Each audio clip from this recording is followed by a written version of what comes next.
नमस्कार। चलिए आज एक बहुत ही ज़रूरी टॉपिक पर बात करते हैं। वो ये कि टैली प्राइम में अपने बिजनेस के डेटा को पूरी तरह से महफूज कैसे रखा जाए, खासकर तब जब कोई और, जैसे कि कोई क्लाइंट हो या स्टाफ मेंबर, हमारे सिस्टम पर काम कर रहा हो। तो सबसे पहले एक सवाल खुद से पूछना बनता है।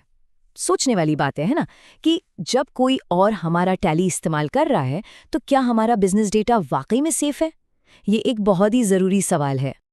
ठीक है, तो चलिए इस चीज़ को थोड़ा और गहराई से समझते हैं।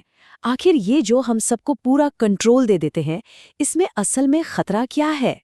देखिए, जब जूनियर स्टाफ या क्लाइंट्स के पास फुल एक्सेस होता है ना, तो जोखिम काफ़ी बढ़ जाता है।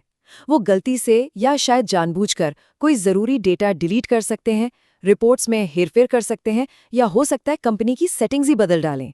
ये एक बहुत बड़ा खतरा है जिसे हम हल्के में नहीं ले सकते। तो फिर इसका हल क्या है?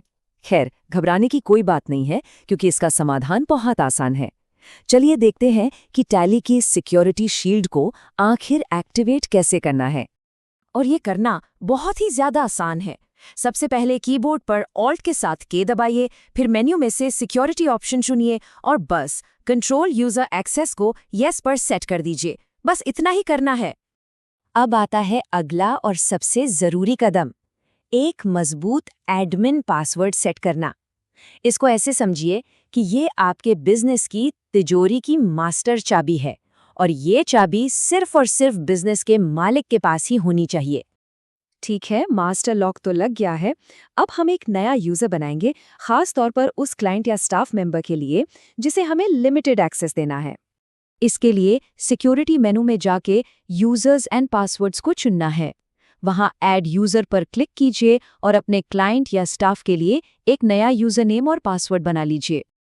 और अब हम आ गए हैं इस पूरे प्रोसेस के सबसे ज़रूरी हिस्से पर, यानी इस नए यूज़र के लिए सीमाएं तय करना। असली कंट्रोल यहीं से सेट होता है। जी हाँ, यही वो पल है जहां हम बिल्कुल ठीक तय करते हैं कि हमारे यूज़र क्या कर पाएगा और क्या नहीं। ये हमारे डेटा की सुरक्षा की असली चाबी है। तो चलिए इस हिस्से पर पूरा ध्यान देते हैं। और ये स्लाइड देखिए कितने बेहतरीन तरीके से समझा रही है।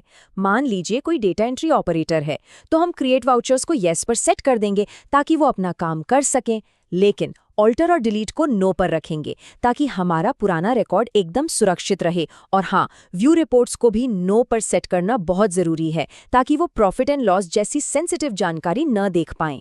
बहुत बढ़िया, हमने सेटिंग्स तो कर दी। अब ये देखने का समय है कि जो बदलाव हमने किए हैं उनका नतीजा क्या निकला, और क्या ये सच में काम करता भी है या नहीं। इसे कंफर्म करने का सबसे अच्छा तरीका है, टैली से लॉग आउट कीजिए और फिर उस नए क्लाइंट वाले यूजरनेम और पासवर्ड का इस्तेमाल करके वापस लॉगिन कीजिए। चलिए देखते हैं कि उन्हें क्या दिखता है। और यहाँ देखिए, क्या बात है, अंतर बिल्कुल साफ है। एडमिन को जहाँ पूरा मेन्यू एक्सेस मिल रहा है, वहीं क्लाइंट के व्यू में ऑप्शंस बहुत ही लिमिटेड हैं। रिपोर्ट्स देखने का विकल्प तो छिपा ही हुआ है, साथ में डिलीट और ऑल्टर के बटन भी डिसेबल हो चुके हैं। है ना कमाल? इसको ऐसे भी सोच सकते हैं कि जैसे एक स्कूल में स्टूडेंट्स को प्रिंसिपल के ऑफिस में जाने की इजाज़त नहीं होती, टैली में भी एडमिन और क्लाइंट का एक्सेस बिल्कुल उतना ही अलग होना चाहिए।